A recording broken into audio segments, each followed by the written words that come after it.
Hello ಗೆಳೆಯರೆ, La Excellence IAS ಪ್ರಸ್ತುತಪಡಿಸುತ್ತಿರುವ November 17ರ ಕನ್ನಡದಲ್ಲಿ ದಿ ಹಿಂದೂ ಸುದ್ದಿ ವಿಶ್ಲೇಷಣೆಗೆ ತಮಗೆಲ್ಲರಿಗೂ ಸ್ವಾಗತ. ಇಂದಿನ ಮೊದಲ article, Moderna says its vaccine is 94.5% effective ಅನ್ನೋದನ್ನು ನೋಡೋಣ. ಇದನ್ನು GS ಪೇಪರ್ 2 ನಾಡಿಯಲ್ಲಿ ಹೆಲ್ತ್ ನಾಡಿಯಲ್ಲಿ ನಾವು ಓದ್ಕೊಳ್ಬೋದಾಗುತ್ತೆ. ಈಗ ನಾವೆಲ್ಲರೂ ಕೂಡ ಕಾತ್ರದಿಂದ ಕಾಯ್ತಾ ಇರ್ತಕ್ಕಂಥ ಕೋವಿಡ್-19 ವ್ಯಾಕ್ಸಿನ್ಗೆ ಸಂಬಂಧಪಟ್ಟಂಥ ಆರ್ಟಿಕಲ್ ಇದಾಗಿರ್ತಕ್ಕಂಥದ್ದು. ಈ ಆರ್ಟಿಕಲ್ ಬರೋದಕ್ಕೆ ಮುಂಚೆ ಒಂದು ವಾರದಷ್ಟು ಹಿಂದೆಯಷ್ಟೇ ಫಿಜರ್ ಅನ್ನುವಂಥ ಒಂದು ಕಂಪನಿ ಬಯೋನ್ಟೆಕ್ನೊಟ್ಟಿಗೆ ಕೊಲಾಬ್ರೇಷನ್ ಅನ್ನು ಮಾಡ್ಕೊಂಡಿರ್ತಕ್ಕಂಥ ಒಂದು ಡ್ರಗ್ ಮೇಕರ್ ಕಂಪನಿಯು ಒಂದು ವಾರದ ಹಿಂದಷ್ಟೇ 90% ತನ್ನ ಒಂದು ವ್ಯಾಕ್ಸಿನ್ ಅನ್ನುವಂಥದ್ದು ಎಫೆಕ್ಟಿವ್ ಆಗಿದೆ ಅನ್ನುವಂಥದ್ದನ್ನು ಒಂದು ಅರ್ಲಿ ರಿಸಲ್ಟ್ಸ್ಗಳಲ್ಲಿ ಗೊತ್ತಾಗಿದೆ ಅನ್ನೋದನ್ನು ತಿಳಿಸ್ಕೊಟ್ಟಿತ್ತು. ನಂತರದಲ್ಲಿ ಮಾಡರ್ನಾ ಅನ್ನುವಂಥ ಒಂದು ಡ್ರಗ್ ಮೇಕರ್ ಕಂಪನಿಯು ಈಗ ಸೆಕೆಂಡ್ ಕಂಪನಿ ಆಗ್ತಾ ಇದೆ. ತನ್ನ ಒಂದು ಪ್ರಿಲಿಮಿನರಿ ಡೇಟಾವನ್ನು ಅಪರೆಂಟ್ಲಿ ಸಕ್ಸಸ್ಫುಲ್ ಆಗಿ ಈ ವ್ಯಾಕ್ಸಿನ್ ಅನ್ನು ನಾವು ಕಂಡುಹಿಡಿದಿದ್ದೇವೆ ಅನ್ನುವಂಥದ್ದನ್ನು ಹೇಳ್ಕೊಳ್ತಾ ಇರ್ತಕ್ಕಂಥದ್ದು. ಅದರಲ್ಲೂ ಕೂಡ ತನ್ನ ಒಂದು ವ್ಯಾಕ್ಸಿನ್ ಅನ್ನುವಂಥದ್ದು ಪ್ರಿಲಿಮಿನರಿ ರಿಸಲ್ಟ್ಸ್ ಅಲ್ಲಿ ಅವರಿಗೆ ಗೊತ್ತಾಗಿರೋದೇನು ಅಂದರೆ 94.5% ಎಫೆಕ್ಟಿವ್ ಆಗಿರುತ್ತೆ ತನ್ನ ವ್ಯಾಕ್ಸಿನ್ ಅಂತ ಹೇಳಿ ಮಾಡರ್ನಾ ಕೂಡ ಹೇಳ್ತಾ ಇರ್ತಕ್ಕಂಥದ್ದು.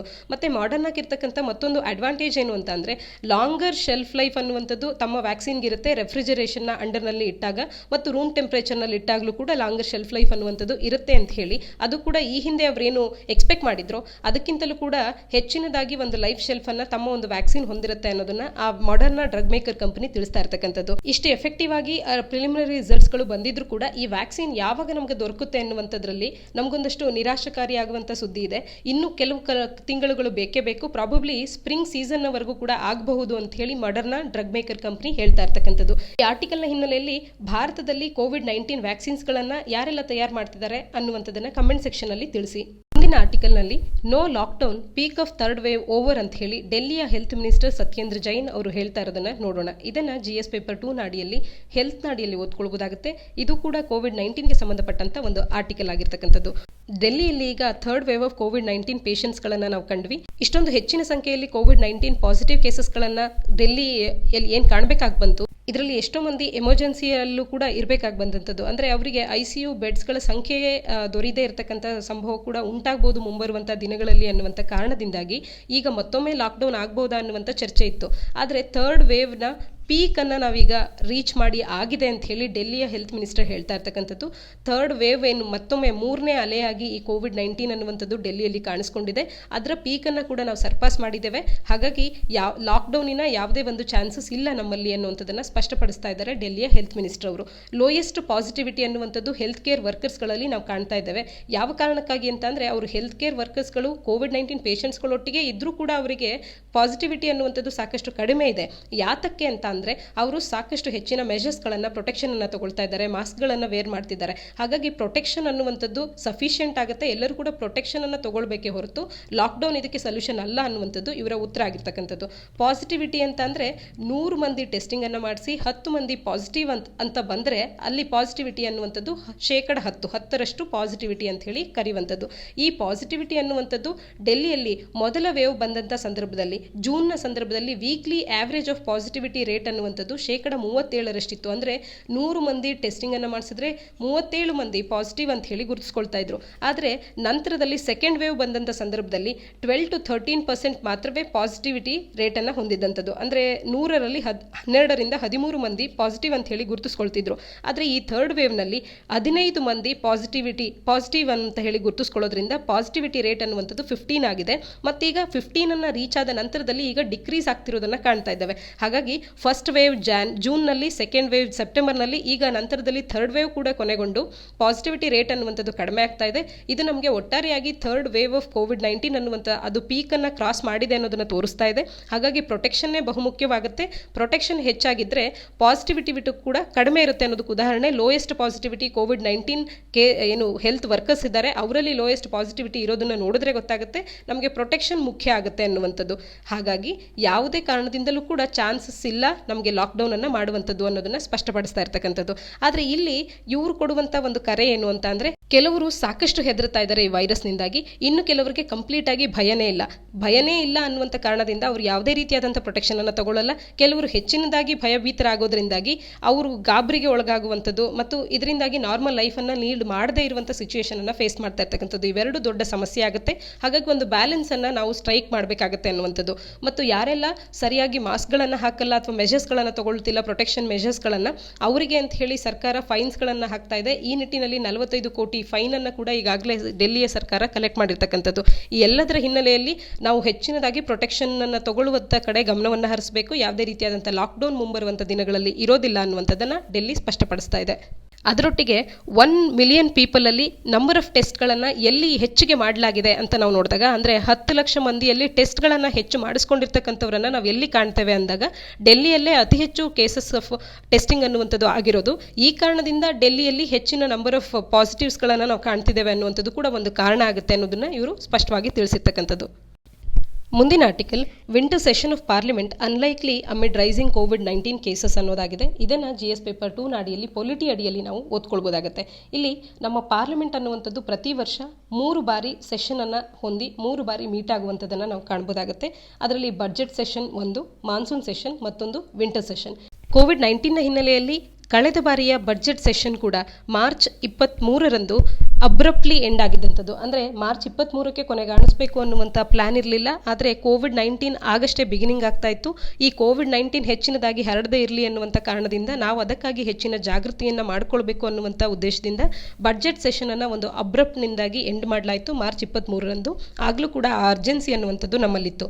ನಂತರದಲ್ಲಿ ಮಾನ್ಸೂನ್ ಸೆಷನನ್ನು ಮಾಡಬೇಕೋ ಬೇಡವೋ ಅನ್ನುವಂಥದ್ದೇ ಸಾಕಷ್ಟು ಚರ್ಚೆ ಆಯಿತು. ನಂತರದಲ್ಲಿ ಮಾನ್ಸೂನ್ ಸೆಷನ್ ಸೆಪ್ಟೆಂಬರ್ 14ಕ್ಕೆ ಪ್ರಾರಂಭವಾಗಿ 18 ಸೆಷನನ್ನು ಇಟ್ಕೊಳ್ಬೇಕು ಅಂತ ಅನ್ಕೊಂಡಿದ್ರು ಅಕ್ಟೋಬರ್ 1ರವರೆಗೆ. ಆದರೆ ಈ ಕೋವಿಡ್-19 ಹೆಚ್ಚಿನದಾಗಿ ಹರಡ್ತಿದ್ದಂಥ ಕಾರಣದಿಂದಾಗಿ ಕೇವಲ 10 ಸೆಷನ್ಗಳಲ್ಲಿ ಈ ಮಾನ್ಸೂನ್ ಸೆಷನ್ ಅನ್ನು ಕೂಡ ಎಂಡ್ ಮಾಡಲಾಯಿತು. ನಂತರದಲ್ಲಿ ಈಗ ವಿಂಟರ್ ಸೆಷನ್ ಅನ್ನುವಂಥದ್ದು ಈ ಕೋವಿಡ್-19ನ ಹಿನ್ನೆಲೆಯಲ್ಲಿ ಡೆಲ್ಲಿಯಲ್ಲಿ ಈಗ ಮತ್ತೆ ಥರ್ಡ್ ವೇವ್ ಅನ್ನ ಇದುವರೆಗೂ ನಾವೇನು ಡಿಸ್ಕಸ್ ಮಾಡಿದ್ವಿ, ಈ ಥರ್ಡ್ ವೇವ್ ಮತ್ತೆ ಡೆಲ್ಲಿಯಲ್ಲಿ ಕಾಣಿಸ್ಕೊಂಡಿರೋದ್ರಿಂದ ವಿಂಟರ್ ಸೆಷನ್ ಅನ್ನ ಕ್ಯಾನ್ಸಲ್ ಮಾಡಿ ಬಜೆಟ್ ಸೆಷನ್ ಒಂದಿಗೆ ಕ್ಲಬ್ ಮಾಡೋಣ ಅನ್ನುವಂಥ ಪ್ಲಾನ್ ಕೂಡ ಈಗ ಇರ್ತಕ್ಕಂಥದ್ದು. ಈ ಆರ್ಟಿಕಲ್ನ ಹಿನ್ನೆಲೆಯಲ್ಲಿ ನಮಗೆ ಪೊಲಿಟಿಗೆ ಸಂಬಂಧಪಟ್ಟಂತೆ ಯಾವ ವಿಚಾರಗಳು ತಿಳಿದಿರಬೇಕು ಅಂತ ಅಂದರೆ, ಪೊಲಿಟಿ ಅಡಿಯಲ್ಲಿ ನಮ್ಮ ಕಾನ್ಸ್ಟಿಟ್ಯೂಷನ್ನಲ್ಲಿ ಈ 3 ಸೆಷನ್ಗಳು ಆಗಲೇಬೇಕು ಅಂತ ಮೆನ್ಷನ್ ಆಗಿದೆಯಾ? ಇಲ್ಲ, ಈ 3 ಸೆಷನ್ಗಳು ನಡಿಲೇಬೇಕು ಅಂತ ಹೇಳಿ ನಮ್ಮ ಕಾನ್ಸ್ಟಿಟ್ಯೂಷನಲ್ಲಿ ಮೆನ್ಷನ್ ಆಗಿಲ್ಲ. ಆದರೆ ರೂಢಿಯಿಂದಾಗಿ ನಾವು ಇವುಗಳನ್ನು ಮಾಡ್ಕೊಳ್ತಾ ಬಂದಿದ್ದೇವೆ. ನಂತರದಲ್ಲಿ ಒಂದು ಸೆಷನ್ಗೂ ಮತ್ತೊಂದು ಸೆಷನ್ಗೂ ಎಷ್ಟು ಅವಧಿ ಎನ್ನುವಂಥದ್ದು ಇರಬೇಕು ಅಂತ ಹೇಳಿ ನಮ್ಮ ಕಾನ್ಸ್ಟಿಟ್ಯೂಷನ್ ನಮಗೆ ತಿಳಿಸುತ್ತೆ. ಇದನ್ನು ನೀವು ಕಮೆಂಟ್ ಸೆಕ್ಷನ್ನ ಅಡಿಯಲ್ಲಿ ತಿಳಿಸಿ. ಪಾರ್ಲಿಮೆಂಟಿನ ಯಾವುದೇ 2 ಸೆಷನ್ಸ್ಗಳ ನಡುವೆ ಮ್ಯಾಕ್ಸಿಮಮ್ ಎಷ್ಟು ಅವಧಿ ಇರಬಹುದು ಅನ್ನೋದನ್ನು ಕಮೆಂಟ್ ಸೆಕ್ಷನ್ನಲ್ಲಿ ನೀವು ಕಮೆಂಟ್ ಮಾಡಿ ತಿಳಿಸಿ. ನಂತರದಲ್ಲಿ ಯಾವ ರೀತಿಯಾಗಿ ಯಾವುದೇ ಒಂದು ಸೆಷನ್ ಅನ್ನುವಂಥದ್ದು ಕಂಡಕ್ಟ್ ಆದಾಗ ಅದನ್ನು ಯಾವ ರೀತಿಯಾಗಿ ಎಂಡ್ ಮಾಡಲಾಗುತ್ತೆ ಅಂದಾಗ, ಯಾವುದೇ ಒಂದು ಸಿಟ್ಟಿಂಗ್ ಇವತ್ತು ಈಗ ಸೆಷನ್ ನಡೀತಾ ಇದೆ, ಇವತ್ತಿನ ಸಿಟ್ಟಿಂಗ್ನಲ್ಲಿ 1 ಗಂಟೆ 2 ಗಂಟೆಗಳ ಕಾಲ, ಅಂದರೆ ಯಾವಾಗ ನೆಕ್ಸ್ಟ್ ನಾವು ಮೀಟ್ ಆಗ್ತೀವಿ ಅಂತ ಗೊತ್ತಿರುತ್ತೆ ಆ ಸಂದರ್ಭದಲ್ಲಿ 1-2 ಗಂಟೆಗಳ ಕಾಲ 1-2 ದಿನಗಳ ಕಾಲ ಆ ಸೆಷನ್ ಅನ್ನು ಕೊನೆಗಾಣಿಸಬೇಕು ಅಂತ ಅಂದರೆ, ಆ ಸಿಟ್ಟಿಂಗ್ ಅನ್ನು ಎಂಡ್ ಮಾಡಬೇಕು ಅಂತ ಅಂದರೆ ಅದನ್ನು ಅಡ್ಜರ್ನ್ಮೆಂಟ್ ಅಂತ ಹೇಳಿ ಕರೆಯುವಂಥದ್ದು. ಆದರೆ ಅಂದರೆ ಮುಂದೆ ಮತ್ತೆ ಯಾವಾಗ ಮೀಟ್ ಆಗ್ತೇವೆ ಅನ್ನುವಂಥದ್ದು ತಿಳಿದೇ ಇರೋದಿಲ್ಲ. ಆ ರೀತಿಯಾಗಿ ಮುಂದೆ ಯಾವಾಗ ಮೀಟ್ ಆಗ್ತೇವೆ ಅನ್ನೋದನ್ನ ತಿಳಿಸದೆ ಟರ್ಮಿನೇಟ್ ಮಾಡುವಂಥದ್ದು ಅಡ್ಜರ್ನ್ಮೆಂಟ್ ಸೈನ್ ಡೈ ಅಂತ ಹೇಳಿ ಕರೆಸ್ಕೊಳ್ಳುತ್ತೆ. ಈ 2 ರೀತಿಯಲ್ಲಿ ಪಾರ್ಲಿಮೆಂಟಿನ ಸೆಷನ್ ಎಂಡ್ ಆಗುವಂಥ ಸಂದರ್ಭದಲ್ಲಿ ಸ್ಪೀಕರ್ ಅಥವಾ ಚೇರ್ಮನ್ ಏನು ಪ್ರಿಸೈಡಿಂಗ್ ಆಫೀಸರ್ ಇರ್ತಾರೆ ಆ ಹೌಸ್ದು, ಅವರು ಈ ನಿರ್ಧಾರವನ್ನು ತಗೊಳ್ತಾರೆ. ಅಡ್ಜರ್ನ್ಮೆಂಟ್ ಆಗಿರ್ಬೋದು ಅಥವಾ ಅಡ್ಜರ್ನ್ಮೆಂಟ್ ಸೈನ್ ಡೈನ ಪವರ್ ಅನ್ನುವಂಥದ್ದು ಅವರ ಬಳಿ ಇರುತ್ತೆ.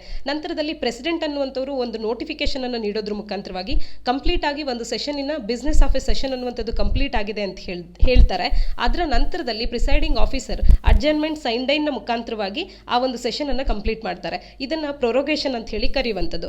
ಇನ್ನು ಡಿಸಲ್ಯೂಷನ್ ಕೂಡ ಒಂದು ಮಾರ್ಗ ಆಗುತ್ತೆ ಕಂಪ್ಲೀಟ್ ಆ ಸೆಷನ್ ಅನ್ನ ಎಂಡ್ ಮಾಡಲಿಕ್ಕೆ. ಆದರೆ ಡಿಸಲ್ಯೂಷನ್ ಅನ್ನುವಂಥದ್ದನ್ನ ನಾವು ಕೇವಲ ಲೋಕಸಭೆಯಲ್ಲಿ ಕಾಣ್ತೇವೆ. ಯಾಕೆಂದ್ರೆ ರಾಜ್ಯಸಭಾ ಒಂದು ಪರ್ಮನೆಂಟ್ ಹೌಸ್ ಅಂತ ಹೇಳಿ ಕರೆಸ್ಕೊಳ್ಳುತ್ತೆ. ಅದು ಯಾವತ್ತೂ ಕೂಡ ಡಿಸಾಲ್ವ್ ಆಗೋದಿಲ್ಲ. ಪ್ರತಿ 6 ವರ್ಷಗಳಿಗೆ ಅಲ್ಲಿರ್ತಕ್ಕಂಥ ಎಂಪಿಸ್ಗಳಿಗೆ ಎಲೆಕ್ಷನ್ ಆದರೆ ಅದರಲ್ಲಿರ್ತಕ್ಕಂಥ 1/3 ಎಂಪಿಸ್ಗಳಿಗೆ 2 ವರ್ಷಕ್ಕೊಮ್ಮೆ ಎಲೆಕ್ಷನ್ ಆಗೋದ್ರಿಂದಾಗಿ ರಾಜ್ಯಸಭಾ ಅನ್ನುವಂಥದ್ದು ಪರ್ಮನೆಂಟ್ ಹೌಸ್ ಆಗುತ್ತೆ. ಅದರ ಡಿಸಲ್ಯೂಷನ್ ಆಗೋದಿಲ್ಲ. ಆದರೆ in case of Lok Sabha dissolution ಕೂಡ ಆಗುವಂಥದ್ದು. ಡಿಸಲ್ಯೂಷನ್ ಅನ್ನುವಂಥದ್ದು ಎಂಡ್ ಆಫ್ ದಿ ಯಾವ ಒಂದು ಹೌಸ್ ಅಲ್ಲಿ ಎಕ್ಸಿಸ್ಟ್ ಆಗಿರುತ್ತೋ ಅದರ ಕಂಪ್ಲೀಟ್ ಲೈಫ್ ಅನ್ನುವಂಥದ್ದು ಎಂಡ್ ಆಗುತ್ತೆ ಅನ್ನೋದನ್ನ ತೋರಿಸುತ್ತೆ. ಹಾಗಾಗಿ ಆಗ ಸೆಷನ್ ನಡೀತಿದ್ರು ಕೂಡ ಅದು ಕೂಡ ಎಂಡ್ ಆಗುತ್ತೆ. ಡಿಸಲ್ಯೂಷನ್ ಕೂಡ ಒಂದು ಮಾರ್ಗ ಆಗುತ್ತೆ ಈ ಒಂದು ಸೆಷನ್ ಅನ್ನುವಂಥದ್ದು ಎಂಡ್ ಆಗೋದಕ್ಕೆ. ಆದರೆ ಈ ಡಿಸಲ್ಯೂಷನ್ ಮಾಡೋದಕ್ಕೆ ಅಥವಾ ಪ್ರೊರೋಗೇಷನ್ ಮಾಡೋದಕ್ಕೆ ಪವರ್ ಅನ್ನುವಂಥದ್ದು ಪ್ರೆಸಿಡೆಂಟ್ನ ಬಳಿ ಮಾತ್ರವೇ ಇರುತ್ತೆ. ಆದರೆ ಅಡ್ಜರ್ನ್ಮೆಂಟ್ ಮತ್ತು ಅಡ್ಜರ್ನ್ಮೆಂಟ್ ಸೈನ್ ಡೈ ಅನ್ನ ನಿರ್ಧಾರ ಮಾಡೋದಕ್ಕೆ ಆ ಒಂದು ಹೌಸ್ನ ಮುಖ್ಯಸ್ಥರಾಗುವಂತ ಪ್ರಿಸೈಡಿಂಗ್ ಆಫೀಸರ್ ಆಗಿರುವಂತ ಚೇರ್ಮನ್ ಅಥವಾ ಸ್ಪೀಕರ್ನ ಬಳಿ ಇರುತ್ತೆ. ಆರ್ಟಿಕಲ್ನ ಹಿನ್ನೆಲೆಯಲ್ಲಿ ಯಾವುದೇ 2 ಪಾರ್ಲಿಮೆಂಟರಿ ಸೆಷನ್ಸ್ಗಳ ನಡುವೆ ನಮ್ಮ ಸಂವಿಧಾನದ ಪ್ರಕಾರವಾಗಿ ಎಷ್ಟು ದಿನಗಳ ಅವಧಿ ಮ್ಯಾಕ್ಸಿಮಮ್ ಇರಬಹುದಾಗುತ್ತೆ ಅನ್ನೋದನ್ನ ಕಮೆಂಟ್ ಸೆಕ್ಷನ್ ಅಲ್ಲಿ ತಿಳಿಸಿ. ಮುಂದಿನ article, Shaheen Bagh activist seek verdict review ಅನ್ನೋದಾಗಿದೆ. ಇದನ್ನ GS ಪೇಪರ್ 2 ಅಡಿಯಲ್ಲಿ ಪೊಲಿಟಿ ಅಡಿಯಲ್ಲಿ ನಾವು ಓದ್ಕೊಳ್ಬೋದಾಗುತ್ತೆ. ಇಲ್ಲಿ ಮುಖ್ಯವಾಗಿ ನಾವು ತಿಳ್ಕೊಳ್ಬೇಕಾಗಿರುವಂಥದ್ದು CAA ಸಿಟಿಸನ್ಶಿಪ್ ಅಮೆಂಡ್ಮೆಂಟ್ ಆಕ್ಟ್. ಇದು ಸಿಟಿಸನ್ಶಿಪ್ ಆಕ್ಟ್ ಅನ್ನುವಂಥದ್ದು 1955ರಲ್ಲಿ ಬಂದಿದ್ದು, ಇದಕ್ಕೆ ತಿದ್ದುಪಡಿಯನ್ನು 2019ರಲ್ಲಿ ಮಾಡಲಾಯಿತು. ಈ ತಿದ್ದುಪಡಿಯಲ್ಲಿ ಇದ್ದಂಥ ಸಾಕಷ್ಟು ಅಂಶಗಳು ಸರಿಯಿಲ್ಲ ಅನ್ನುವಂಥ ಕಾರಣದಿಂದ ದೇಶಾದ್ಯಂತ ಇದಕ್ಕೆ ಪ್ರೊಟೆಸ್ಟ್ಗಳನ್ನು ಎದುರಿಸಬೇಕಾಗಿ ಬಂತು. ಅದರಲ್ಲಿ ಶಹೀನ್ಬಾಗ್, ಡೆಲ್ಲಿಯ ಶಹೀನ್ಬಾಗ್ ಅನ್ನುವಂಥ ಕಡೆ ಹೆಚ್ಚಿನ ಮಟ್ಟದ ಒಂದು ಪ್ರೊಟೆಸ್ಟ್ಗಳನ್ನು ಆಕ್ಟಿವಿಸ್ಟ್ಗಳು ಮಾಡಿದಂಥದ್ದು. ಅದರಲ್ಲಿ ಪಬ್ಲಿಕ್ ರೋಡನ್ನು ಬ್ಲಾಕ್ ಮಾಡಿಕೊಂಡು ಆ ಪ್ರೊಟೆಸ್ಟನ್ನು ಒಂದು ಅವಧಿಯವರೆಗೆ, ಅನಿರ್ದಿಷ್ಟ ಅವಧಿಯವರೆಗೆ ಪ್ರೊಟೆಸ್ಟನ್ನು ಮಾಡಿರ್ತಕ್ಕಂಥದ್ದು. ಇದರ ವಿಚಾರವಾಗಿ ಕೋರ್ಟ್ ಒಂದು ವರ್ಡಿಕ್ಟನ್ನು ನೀಡಿದೆ. ಈ ರೀತಿಯಾಗಿ ಪಬ್ಲಿಕ್ ಸ್ಪೇಸನ್ನು ಬಳಕೆ ಮಾಡಿಕೊಂಡು, ಪಬ್ಲಿಕ್ ರೋಡ್ಸ್ಗಳನ್ನು ಬ್ಲಾಕೇಡ್ ಮಾಡಿಕೊಂಡು ಇಂಥ ಒಂದು ಪ್ರೊಟೆಸ್ಟ್ಗಳನ್ನು ಮಾಡುವಂಥದ್ದು ಸರಿಯಲ್ಲ ಅನ್ನುವಂಥದ್ದು ಕೋರ್ಟ್ನ ನಿರ್ಧಾರ ಆಗಿತ್ತು. ಕೋರ್ಟ್ನ ನಿರ್ಧಾರ ಏನು ಅಂತ ಅಂದರೆ, ರೈಟ್ ಟು ಡಿಸೆಂಟ್ ಅನ್ನುವಂಥದ್ದು, ಅಂದರೆ ಅವರಿಗೆ ಈ ಒಂದು ನ್ಯಾಯ ಅಥವಾ ಈ ಒಂದು ಲಾ ಏನು ತರ್ತಿದ್ದಾರೆ ಇದು ಸರಿ ಇಲ್ಲ ಅಂತ ಹೇಳಿ ಅವರ ಒಂದು ಅಪೋಸಿಷನನ್ನು ಈ ಲಾಗೆ ತೋರಿಸೋದಕ್ಕೆ ಅವ್ರಿಗಿರುವಂಥ ರೈಟ್ ಅನ್ನುವಂಥದ್ದು should not hamper the right of movement of the public ಅಂತ ಹೇಳಿ, ಅಂದರೆ ಆ ರೋಡನ್ನು ಬ್ಲಾಕ್ ಮಾಡಿದಿಂದಾಗಿ ಪಬ್ಲಿಕ್ಸಿಗಿರುವಂಥ ರೈಟ್ ಆಫ್ ಮೂವ್ಮೆಂಟನ್ನು ಅದು ಹ್ಯಾಂಪರ್ ಮಾಡಿದಾಗುತ್ತೆ. ನಿಮಗಿರುವಂಥ ರೈಟ್ ಟು ಡಿಸೆಂಟನ್ನು ನೀವು ಯೂಸ್ ಮಾಡೋದಕ್ಕೋಗಿ ಇನ್ನೊಬ್ಬರ ಮೇಲಿರುವಂಥ ರೈಟ್ ಟು ಮೂವ್ಮೆಂಟ್ ಏನಿದೆ ಅದನ್ನು ನೀವು ಹ್ಯಾಂಪರ್ ಮಾಡಿದಾಗುತ್ತೆ. ಅದು ಸರಿಯಲ್ಲ ಅನ್ನುವಂಥದ್ದು ಕೋರ್ಟ್ನ ವಾದ ಆಗಿರ್ತಕ್ಕಂಥದ್ದು. ಈ ವಿಚಾರವಾಗಿ 13 ಪೇಜಿನ ಒಂದು ವರ್ಡಿಕ್ಟ್ ಅನ್ನು ಸುಪ್ರೀಂ ಕೋರ್ಟ್ ನೀಡಿತ್ತು. ಇದರಲ್ಲಿ ಇದೇನು ಮಾಡುತ್ತೆ ಅಂದರೆ, right to peaceful protest against law ಅನ್ನು ಅಪ್ಹೆಲ್ಡ್ ಮಾಡುತ್ತೆ. ಆದರೆ ಅನ್ಇಕ್ವಿವೋಕಲಿ ಅಂದರೆ ಯಾವುದೇ ಎರಡು ವಾಯ್ಸ್ ಇಲ್ಲದೆ ಅದು ಕಂಪ್ಲೀಟ್ ಆಗಿ it made it clear that public ways ಮತ್ತು ಪಬ್ಲಿಕ್ ಸ್ಪೇಸಸ್ ಅನ್ನು ಆಕ್ಯುಪೈ ಮಾಡಿಕೊಂಡು ಅದು ಕೂಡ ಇಂಡೆಫಿನೆಟ್ ಆಗಿ ಈ ರೀತಿಯ ಚಳುವಳಿಗಳನ್ನು ಮಾಡೋದನ್ನು ಕೋರ್ಟ್ ಕೂಡ ಸಹಿಸೋದಿಲ್ಲ. ಯಾಕೆಂದರೆ ಇಲ್ಲಿ ಫಂಡಮೆಂಟಲ್ ರೈಟ್ಸ್ಗಳನ್ನು ವೈಲೇಟ್ ಮಾಡಿದಾಗುತ್ತೆ. ಯಾವ ರೀತಿ ಅಂತ ಅಂದರೆ, ಫಂಡಮೆಂಟಲ್ ರೈಟ್ಸ್ ಅನ್ನುವಂಥದ್ದು ಐಸೋಲೇಷನ್ನಲ್ಲಿ ಬದುಕೋದಕ್ಕೆ ಸಾಧ್ಯ ಆಗೋದಿಲ್ಲ. ರೈಟ್ ಆಫ್ ದಿ ಪ್ರೊಟೆಸ್ಟರ್ ಅನ್ನುವಂಥದ್ದು ಆತನಿಗೆ ಪ್ರೊಟೆಸ್ಟ್ ಮಾಡೋದಕ್ಕೆ ಯಾವ ರೈಟ್ ಇದೆಯೋ ಆತನಿಗಿರುವಂಥ ಆ ರೈಟ್ನ ಜೊತೆಗೆ ರೈಟ್ ಆಫ್ ದಿ ಕಮ್ಯೂಟರ್, ಯಾರಿಗೆ ಒಬ್ಬ ದಾರಿ ಹೋಗನಿಗೆ ಅವನಿಗೊಂದು ದಾರಿಯನ್ನು ಕ್ರಾಸ್ ಮಾಡಬೇಕು ಅಂತ ಹೇಳಿ ಅವನಿಗೂ ಕೂಡ ಆ ಒಂದು ರೈಟ್ ಇರುತ್ತೆ. ಅವನ ಒಂದು ರೈಟನ್ನು ಕಿತ್ಕೊಂಡು ಈತ ಪ್ರೊಟೆಸ್ಟ್ ಮಾಡುವಂಥ ರೈಟನ್ನು ಈತ ಪಡ್ಕೊಳ್ಳೋದಕ್ಕೆ ಸಾಧ್ಯ ಆಗಲ್ಲ. ಈ ರೀತಿಯಾಗಿ ಎರಡು ಕೂಡ ಒಂದು ಮ್ಯೂಚುವಲ್ ರೆಸ್ಪೆಕ್ಟ್ ಅನ್ನುವಂಥದ್ದು ಎರಡರ ನಡುವೆ ಎಕ್ಸಿಸ್ಟ್ ಆಗಬೇಕಾಗುತ್ತೆ. ಒಬ್ಬರ ಒಂದು ಫಂಡಮೆಂಟಲ್ ರೈಟ್ ಇನ್ನೊಬ್ಬನ ಒಂದು ರೈಟನ್ನು ಕಿತ್ಕೊಳ್ಳೋ ರೀತಿ ಇರಬಾರ್ದು. ಹಾಗಾಗಿ ಫಂಡಮೆಂಟಲ್ ರೈಟ್ ಎಲ್ಲರಿಗೂ ಕೂಡ ಅಪ್ಲಿಕಬಲ್ ಆಗುವಂತೆ ಇರಬೇಕು. ಇವೆರಡೂ ಕೂಡ ಐಸೋಲೇಷನ್ನಲ್ಲಿ ಬದುಕೋದಕ್ಕೆ ಈ ಫಂಡಮೆಂಟಲ್ ರೈಟ್ಸ್ಗಳು ಐಸೋಲೇಷನ್ನಲ್ಲಿ ಬದುಕೋದಕ್ಕೆ ಸಾಧ್ಯ ಇಲ್ಲ. ಎಲ್ಲರಿಗೂ ಅಪ್ಲಿಕಬಲ್ ಆಗುವಂತೆ ನಾವು ಫಂಡಮೆಂಟಲ್ ರೈಟ್ಸ್ಗಳನ್ನು ನಾವು ಅಪ್ಹೋಲ್ಡ್ ಮಾಡಬೇಕು, ವ್ಯಾಲ್ಯೂ ಮಾಡಬೇಕು ಮತ್ತು ಅವುಗಳನ್ನು ಪಾಲಿಸಬೇಕು ಅನ್ನುವಂಥದ್ದು ಕೋರ್ಟ್ನ ಅಭಿಪ್ರಾಯ. ಈ ಹಿನ್ನೆಲೆಯಲ್ಲಿ ಶಾಹೀನ್ಬಾಗ್ನಲ್ಲಿ ಆಕ್ಟಿವಿಸ್ಟ್ಗಳು ಅನಿರ್ದಿಷ್ಟಾವಧಿಯವರೆಗೆ ಪ್ರೊಟೆಸ್ಟ್ ಅನ್ನು ಮಾಡಿದಂಥದ್ದು, ರೋಡನ್ನು ಬ್ಲಾಕೇಡ್ ಮಾಡಿದಂಥದ್ದು ಸರಿಯಲ್ಲ ಅನ್ನುವಂಥದ್ದು ಕೋರ್ಟ್ನ ಅಭಿಪ್ರಾಯ ಆಗಿತ್ತು. ಇದರ ವಿರುದ್ಧವಾಗಿ 11 ಮಂದಿ ಇಂಡಿವಿಜುವಲ್ಸ್ಗಳು ಯಾರೆಲ್ಲ ಆಕ್ಟಿವಿಸ್ಟ್ಗಳಾಗಿದ್ರು, ಆ ಒಂದು ಪ್ರೊಟೆಸ್ಟ್ನಲ್ಲಿ ಭಾಗಿಯಾಗಿದ್ರು, ಅವರು ಇದರ ವಿರುದ್ಧವಾಗಿ ಈ ಕೋರ್ಟಿನ ವರ್ಡಿಕ್ನ ವಿರುದ್ಧವಾಗಿ ಒಂದು ರಿವ್ಯೂ ಪಿಟಿಷನ್ ಅನ್ನು ಹಾಕಿರ್ತಕ್ಕಂಥದ್ದನ್ನ ಈ ಆರ್ಟಿಕಲ್ ನಮಗೆ ತಿಳಿಸ್ತಾ ಇದೆ. ಆರ್ಟಿಕಲ್ನ ಹಿನ್ನೆಲೆಯಲ್ಲಿ ಯಾರು ಮಾಡಿದ್ದು ಸರಿ ಅಥವಾ ತಪ್ಪು ಅನ್ನೋದಕ್ಕಿಂತ ಪೊಲಿಟಿ ಅಥವಾ ಲಾ ನಮಗೆ ಏನು ಹೇಳುತ್ತೆ ಅನ್ನೋದನ್ನು ನಾವು ತಿಳ್ಕೊಳ್ಬೇಕಾಗುತ್ತೆ. ಸಿಟಿಸನ್ಶಿಪ್ ಅಮೆಂಡ್ಮೆಂಟ್ ಆಕ್ಟ್ ಅನ್ನುವಂಥದ್ದು ಸರಿ ಇಲ್ಲ ಅಥವಾ ಅದರಲ್ಲಿರ್ತಕ್ಕಂಥ ಅಂಶಗಳು ಬೇಡ ಅನ್ನುವಂಥ ಕಾರಣದಕ್ಕೆ ಅದನ್ನು ಪ್ರೊಟೆಸ್ಟ್ ಮಾಡಿದ್ರು ಸರಿ. ಆದರೆ ಪ್ರೊಟೆಸ್ಟ್ ಮಾಡುವಂಥ ಸ್ಥಳ ಯಾವುದು, ಆ ಒಂದು ಸ್ಥಳ ಪಬ್ಲಿಕ್ ಸ್ಪೇಸ್ ಆಗಿರೋದ್ರಿಂದ ಆ ಸ್ಪೇಸನ್ನು ನಾವು ಬಳಕೆ ಮಾಡ್ಕೊಳ್ಬಾರ್ದಾಗಿತ್ತು ಅನ್ನುವಂಥದ್ದು ಕೋರ್ಟ್ನ ಅಭಿಪ್ರಾಯ. ಇದೆಷ್ಟು ಸರಿ ಎಷ್ಟು ತಪ್ಪು ಅನ್ನುವಂಥದ್ದನ್ನು ನೀವು ವಿಚಾರಣೆ ಮಾಡ್ಕೊಳ್ಬೇಕಾಗತ್ತೆ. ಇನ್ನು ಈ ಆರ್ಟಿಕಲ್ನ ಹಿನ್ನೆಲೆಯಲ್ಲಿ ಸಿಟಿಸನ್ಶಿಪ್ ಅಮೆಂಡ್ಮೆಂಟ್ ಆಕ್ಟಿಗೆ ಇಷ್ಟೆಲ್ಲ ಪ್ರೊಟೆಸ್ಟನ್ನು ದೇಶ ಕಂಡಿದ್ರಿಂದ ಸಿಟಿಸನ್ಶಿಪ್ ಅಮೆಂಡ್ಮೆಂಟ್ ಆಕ್ಟ್ ಆಗಿರ್ಬೋದು ಅಥವಾ NRC national register of citizen ಆಗಿರ್ಬೋದು, ಇವೆಲ್ಲವೂ ಕೂಡ ಎಕ್ಸಾಮ್ ಪರ್ಸ್ಪೆಕ್ಟಿವ್ನಲ್ಲಿ ಮೈನ್ಸ್ ಹಾಗೂ ಪ್ರಿಲಿಮ್ಸ್ ಎರಡೂ ಪರ್ಸ್ಪೆಕ್ಟಿವ್ನಲ್ಲಿ ಬಹಳ ಇಂಪಾರ್ಟೆನ್ಸ್ ಅನ್ನು ಹೊಂದಿರುತ್ತೆ. ಈ ಹಿನ್ನೆಲೆಯಲ್ಲಿ ಸಿಟಿಸನ್ಶಿಪ್ ಅಮೆಂಡ್ಮೆಂಟ್ ಆಕ್ಟ್ 2019ರಲ್ಲಿ ಬಾಂಗ್ಲಾದೇಶ ಮತ್ತು ಪಾಕಿಸ್ತಾನದಿಂದ ಬರುವಂಥ 6 ರಿಲಿಜಿಯನ್ಸ್ಗಳಿಗೆ ಸೇರಿದಂಥ ಪಾಕಿಸ್ತಾನ ಮತ್ತು ಬಾಂಗ್ಲಾದೇಶದಿಂದ ಬರುವಂಥ ಜನರಿಗೆ, ಅದು ಯಾರೆಲ್ಲ ಡಿಸೆಂಬರ್ 2014ರೊಳಗೆ ಬಂದಿದ್ದಾರೆ ಅವರಿಗೆ ಇಂಡಿಯನ್ ಸಿಟಿಸನ್ಶಿಪ್ ಅನ್ನು ನೀಡಬಹುದು ಅನ್ನುವಂಥ ಒಂದು ಕ್ಲಾಸ್ ಅನ್ನು ನಾವು ನೋಡಿದ್ವಿ. ಆ 6 ಧರ್ಮಗಳು ಯಾವುದು ಅನ್ನೋದನ್ನ ನೀವು ಕಮೆಂಟ್ ಸೆಕ್ಷನ್ ಅಲ್ಲಿ ಕಮೆಂಟ್ ಮಾಡಿ ತಿಳಿಸಿ. ಮುಂದಿನ ಆರ್ಟಿಕಲ್ ಗೈಲ್ ಕಂಪ್ಲೀಟ್ಸ್ ಕೊಚ್ಚಿ ಮಂಗಳೂರು ಪೈಪ್ಲೈನ್ ಅನ್ನೋದಾಗಿದೆ. ಇದನ್ನು GS ಪೇಪರ್ 1 ಅಡಿಯಲ್ಲಿ ಜಿಯೋಗ್ರಫಿ ಅಡಿಯಲ್ಲಿ, GS ಪೇಪರ್ 3 ಅಡಿಯಲ್ಲಿ ಎನ್ವಿರಾನ್ಮೆಂಟ್ ಅಡಿಯಲ್ಲಿ ನಾವು ಓದ್ಕೊಳ್ಬೋದಾಗುತ್ತೆ. ಕೊಚ್ಚಿಯಿಂದ ಮಂಗಳೂರಿಗೆ gas authority of India limited ಗೈಲ್ನ ವತಿಯಿಂದಾಗಿ ಕೊಚ್ಚಿ ಮಂಗಳೂರು ಗ್ಯಾಸ್ ಪೈಪ್ಲೈನ್ ಅನ್ನು ಮಾಡಲಾಗ್ತಾ ಇತ್ತು. 444 ಕಿಲೋಮೀಟರ್ ಪೈಪ್ಲೈನ್ ಅನ್ನು ಈ ವಾರದಲ್ಲಿ ಇದು ಕಂಪ್ಲೀಟ್ ಆಗಿರ್ತಕ್ಕಂಥದ್ದನ್ನು ನಾವು ಕಾಣ್ಬೋದಾಗುತ್ತೆ. 2009ರಲ್ಲಿ ಈ ಪ್ರಾಜೆಕ್ಟ್ ಲಾಂಚ್ ಆದಂಥ ಸಂದರ್ಭದಲ್ಲಿ 2915 ಕೋಟಿ ಇದರ ಒಂದು ಎಸ್ಟಿಮೇಟೆಡ್ ಕಾಸ್ಟ್ ಆಗಿತ್ತು. ಆದರೆ ಈಗ ಪ್ರಾಜೆಕ್ಟ್ ತಡವಾಗಿ ಆಗಿದ್ರಿಂದಾಗಿ ಒಟ್ಟಾರೆ 5750 ಕೋಟಿಯಷ್ಟು ಹಣವನ್ನು ಇದಕ್ಕೆ ವ್ಯಯ ಮಾಡಲಾಗಿರ್ತಕ್ಕಂಥದ್ದು. ಸದ್ಯಕ್ಕೆ ಈ ಒಂದು ಪ್ರಾಜೆಕ್ಟ್ ಕಂಪ್ಲೀಟ್ ಆಗಿದ್ದು ಟೆಸ್ಟಿಂಗ್ ಅನ್ನುವಂಥದ್ದು ಈಗ ಶುರುವಾಗಿದೆ. ಟೆಸ್ಟಿಂಗ್ ಯಾತಕ್ಕಾಗಿ ಅಂತಂದರೆ ಈ ಪ್ರಾಜೆಕ್ಟ್ ಕೇರಳ ಮತ್ತು ಕರ್ನಾಟಕ ಎರಡೂ ರಾಜ್ಯಗಳಲ್ಲಿ ಹರಿಯುವಂಥ ಚಂದ್ರಗಿರಿ ನದಿಯ ಒಳಗೆ ಕೂಡ ಹಾದು ಹೋಗೋದ್ರಿಂದಾಗಿ ಟೆಸ್ಟಿಂಗ್ ಅನ್ನುವಂಥದ್ದು ಈಗ ಆಗಬೇಕಾಗಿದೆ. ಈ ಚಂದ್ರಗಿರಿ ನದಿ ಅನ್ನುವಂಥದ್ದಕ್ಕೆ ಚಂದ್ರಗಿರಿ ಅನ್ನುವಂಥ ಹೆಸರು ಬಂದಿದ್ದು ಯಾಕೆ ಅಂದರೆ ಚಂದ್ರಗುಪ್ತ ಮೌರ್ಯ 17ನೇ ಶತಮಾನದಲ್ಲಿ ಶ್ರವಣಬೆಳಗೊಳಕ್ಕೆ ಹೋಗುವಂಥ ಸಂದರ್ಭದಲ್ಲಿ ಈ ಒಂದು ನದಿಗೆ ಭೇಟಿ ಕೊಟ್ಟಿದ್ರು ಅನ್ನುವಂಥ ಕಾರಣದಿಂದಾಗಿ ಚಂದ್ರಗಿರಿ ಅನ್ನುವಂಥ ಹೆಸರನ್ನು ಇದು ಪಡ್ಕೊಂಡಿರ್ತಕ್ಕಂಥದ್ದು. ಇದನ್ನು ಕಾಸರಗೋಡು ಜಿಲ್ಲೆಯಲ್ಲೇ ಅತಿ ದೊಡ್ಡ ರಿವರ್ ಅಂತ ಹೇಳಿ ಕೂಡ ಇದು ಗುರುತಿಸಿಕೊಳ್ಳುತ್ತೆ. ಕೇರಳ ಮತ್ತು ಕರ್ನಾಟಕ ಎರಡೂ ರಾಜ್ಯದಲ್ಲಿ ಈ ಚಂದ್ರಗಿರಿ ನದಿಯನ್ನು ನಾವು ಕಾಣಬಹುದಾಗುತ್ತೆ. ಈ ಚಂದ್ರಗಿರಿ ನದಿ ಈ ಒಂದು ಪ್ರಾಜೆಕ್ಟ್ಗೆ ಸಂಬಂಧಪಟ್ಟಂತೆ ಈಗ ಸುದ್ದಿಯಲ್ಲಿದ್ದರಿಂದ ಇದ್ರ ಬಗ್ಗೆ ಕೂಡ ಪ್ರಶ್ನೆಗಳು ನೇರವಾಗಿ ಬರಬಹುದು ಕೆಪಿಎಸ್ಸಿಯಲ್ಲಿ ಅಥವಾ ಯುಪಿಎಸ್ಸಿಯಲ್ಲಿ. ಹಾಗಾಗಿ ಇದ್ರ ಬಗ್ಗೆ ನಮಗೆ ಸ್ಪಷ್ಟತೆ ಇರಲಿ. ಎರಡು ರಾಜ್ಯಕ್ಕೆ ಸೇರಿದಂತ ಒಂದು ನದಿಯಾಗಿರುತ್ತೆ. ಕಾಸರಗೋಡ್ನಲ್ಲಿ ಅತಿ ದೊಡ್ಡ ನದಿ ಅನ್ನುವಂಥದ್ದು ಗೊತ್ತಿರಬೇಕು. ಚಂದ್ರಗಿರಿ ನದಿಯ ಬಳಿಯಲ್ಲಿ 540 ಮೀಟರ್ನಷ್ಟು ಈ ಪ್ರಾಜೆಕ್ಟಿನ ಈ 444 ಕಿಲೋಮೀಟರ್ ಒಳಗೆ 540 ಮೀಟರ್ನಷ್ಟು ಚಂದ್ರಗಿರಿ ನದಿಯ ಬಳಿ ಕೂಡ ಹಾದು ಹೋಗೋದ್ರಿಂದಾಗಿ ಅಲ್ಲಿ ಈ ಒಟ್ಟಾರೆ ಈ ಪ್ರಾಜೆಕ್ಟ್ನಲ್ಲಿ ಈ ಗ್ಯಾಸ್ ಪೈಪ್ಲೈನ್ ಏನಿದೆ ಇದರ ಒಂದು ಡಯಾಮೀಟರ್ ಅನ್ನುವಂಥದ್ದು 24 ಇಂಚುಗಳಿಗೆ ಇದ್ರೆ ಇದನ್ನ ಇಷ್ಟು ದೊಡ್ಡ ಒಂದು ಪೈಪ್ಲೈನ್ ಅನ್ನ ಇಲ್ಲಿ ಯಾವ ರೀತಿಯಾಗಿ ನದಿಯ ಬಳಿಯಲ್ಲಿ ಯಾವ ರೀತಿ ತಗೊಂಡು ಹೋಗಬೇಕು ಅನ್ನುವಂಥದ್ದು ಒಂದು ನೈಟ್ ಮೇರ್ ಆಗಿ ಅಲ್ಲಿನ ಆ ಪ್ರಾಜೆಕ್ಟ್ ಅನ್ನ ಹ್ಯಾಂಡಲ್ ಮಾಡ್ತಿದ್ದವರಿಗೆ ಕಂಡಿದ್ದಂಥದ್ದು. ಈ ಒಂದು ಕಾರಣದಿಂದಾಗಿ ಆ 24 ಇಂಚಸ್ಗಳ ಪೈಪ್ಲೈನಿನ ಒಂದು ವಿಡ್ತನ್ನ ಬದಲಾಯಿಸಿ ಡಯಾಮೀಟರ್ ನ ಬದಲಾಯಿಸಿ ಅದನ್ನ 1/4ಗೆ ಕಟ್ ಮಾಡಿ ಇಲ್ಲಿ ಈ ಒಂದು ಸ್ಥಳದಲ್ಲಿ 540 ಮೀಟರ್ ಸ್ಟ್ರೆಚ್ ನಲ್ಲಿ ಕೇವಲ 6 ಇಂಚಸ್ನಷ್ಟು ಡಯಾಮೀಟರ್ ನ ಹೊಂದಿರುವಂತಹ ಒಂದು ಪೈಪ್ಲೈನ್ ಅನ್ನ ಅಲ್ಲಿ ಕ್ಯಾರಿ ಮಾಡಲಾಗುತ್ತೆ. ಈ ಮೂಲಕ ಆ ಒಂದು ಸಮಸ್ಯೆಗೆ ಒಂದು ಫುಲ್ ಸ್ಟಾಪ್ ಅನ್ನ ಇಡೋದಕ್ಕೆ ಪ್ರಯತ್ನ ಮಾಡಿದ್ದಾರೆ. ಈ ಹಿನ್ನೆಲೆಯಲ್ಲಿ ಈಗ ಪ್ರಾಜೆಕ್ಟ್ ಕಂಪ್ಲೀಟ್ ಆದ್ರೂ ಕೂಡ ಇಲ್ಲಿ ಯಾವ ರೀತಿ ಕಾರ್ಯ ಮಾಡುತ್ತೆ ಅನ್ನೋದನ್ನ ಟೆಸ್ಟಿಂಗ್ ಅನ್ನ ಈಗ ನಡೆಸ್ತಾ ಇರ್ತಕ್ಕಂಥದ್ದು. ಈ ಪ್ರಾಜೆಕ್ಟಿನಲ್ಲಿ ಮೇನ್ ಜಂಕ್ಷನ್ ಅನ್ನ ನಾವು ಕೂಟಾನೂಡ್ ನಲ್ಲಿ ಕಾಣಬಹುದಾಗುತ್ತೆ. ಈ ಮೇನ್ ಜಂಕ್ಷನ್ ಅಲ್ಲಿ ಈ ಲೈನ್ ಅನ್ನುವಂಥದ್ದು ಬೈಫರ್ಕೇಟ್ ಆಗಿ ಒಂದು ಬೆಂಗಳೂರಿನ ಕಡೆ ಮತ್ತೊಂದು ಮಂಗಳೂರಿನ ಕಡೆ ಎರಡು ಲೈನ್ಸ್ಗಳು ಹೋಗೋದನ್ನ ಕಾಣಬಹುದಾಗುತ್ತೆ. ಇಲ್ಲಿ ಕಾಣಬಹುದಾಗುತ್ತೆ ಈ ಜಂಕ್ಷನ್ ಅನ್ನ. ಈ ಜಂಕ್ಷನ್ ಇಂದ ಒಂದು ಮಂಗಳೂರಿನ ಕಡೆ ಹೋದ್ರೆ ಮತ್ತೊಂದು ಬೆಂಗಳೂರಿನ ಕಡೆ ಹೋಗುವಂಥದ್ದು. ಎಕ್ಸ್ಪೆಕ್ಟೆಡ್ ಗ್ಯಾಸ್ ಡಿಮ್ಯಾಂಡ್ ಎಷ್ಟು ಅಂತ ಅಂದ್ರೆ 80 ರಿಂದ 90 ಮಿಲಿಯನ್ ಕ್ಯೂಬಿಕ್ ಮೀಟರ್ಸ್ ನಷ್ಟು ಒಂದು ವರ್ಷಕ್ಕೆ ಗ್ಯಾಸ್ ಡಿಮ್ಯಾಂಡ್ ಅನ್ನುವಂಥದ್ದು ಇದನ್ನ ಪೂರೈಸುವಂತ ಕಾರ್ಯವನ್ನ ಇದು ಮಾಡುತ್ತೆ ಅನ್ನೋದನ್ನ ಎಕ್ಸ್ಪೆಕ್ಟ್ ಮಾಡಲಾಗಿದೆ. ಇದರಿಂದಾಗಿ 1000 ಕೋಟಿ ರೂಪಾಯಿಯಷ್ಟು ಟ್ಯಾಕ್ಸ್ ಗೇನ್ ಕೂಡ ಆಗಲಿದೆ. 8 ಡಿಸ್ಟ್ರಿಕ್ಟ್ಗಳಿಗೆ ಇದು ಬೆನಿಫಿಟ್ ಆಗುತ್ತೆ ಅನ್ನೋದನ್ನ ಕೂಡ ಈ ಆರ್ಟಿಕಲ್ ನಮಗೆ ತಿಳಿಸ್ತಾ ಇದೆ. ಒಟ್ಟಾರೆಯಾಗಿ ಕೇರಳದಲ್ಲಿ 7 ಡಿಸ್ಟ್ರಿಕ್ಟ್ಗಳಲ್ಲಿ ಇದು ಹಾದು ಹೋಗುತ್ತೆ. ಆ 7 ಡಿಸ್ಟ್ರಿಕ್ಟ್ಗಳಿಗೆ ಇದು ಸಹಕಾರಿಯಾಗುತ್ತೆ. ಭಾರತದ ಎನರ್ಜಿ ಸೆಕ್ಟರ್ನಲ್ಲಿ ಕೊಚ್ಚಿ ಮಂಗಳೂರು ನ್ಯಾಚುರಲ್ ಗ್ಯಾಸ್ ಪ್ರಾಜೆಕ್ಟ್ ಅನ್ನುವಂಥದ್ದು ಒಂದು ಎನರ್ಜಿ ಬೂಸ್ಟ್ ಆಗಿ ಕಾರ್ಯ ಮಾಡುತ್ತೆ ಅಂತಾನೆ ಹೇಳ್ಬೋದು. ಮುಂದಿನ article Indian students in US dropped 4.4% last year ಅನ್ನೋದಾಗಿದೆ. ಇದನ್ನ GS ಪೇಪರ್ 2 ನಾಡಿಯಲ್ಲಿ ಇಂಟರ್ನ್ಯಾಷನಲ್ ರಿಲೇಷನ್ಸ್ ಅದರಲ್ಲೂ ಇಂಡಿಯನ್ ಡಯಾಸ್ಪೋರಾ ಅನ್ನುವಂಥ ಸಿಲೆಬಸ್ ನಾಡಿಯಲ್ಲಿ ನಾವು ಓದ್ಕೊಳ್ಬೋದಾಗುತ್ತೆ. US ನಲ್ಲಿರ್ತಕ್ಕಂಥ ಇಂಟರ್ನ್ಯಾಷನಲ್ ಸ್ಟೂಡೆಂಟ್ಸ್ಗಳ ಎನ್ರೋಲ್ಮೆಂಟ್ ಅನ್ನುವಂಥದ್ದು ಈ ಪ್ಯಾಂಡಮಿಕ್ನ ನಂತರದಲ್ಲಾಗಿರುವಂಥ ಸರ್ವೆಯಲ್ಲಿ 42% ನಷ್ಟು ಕಡಿಮೆ ಆಗಿರೋದನ್ನು ನಾವು ಇಲ್ಲಿ ಗಮನಿಸಬಹುದಾಗುತ್ತೆ.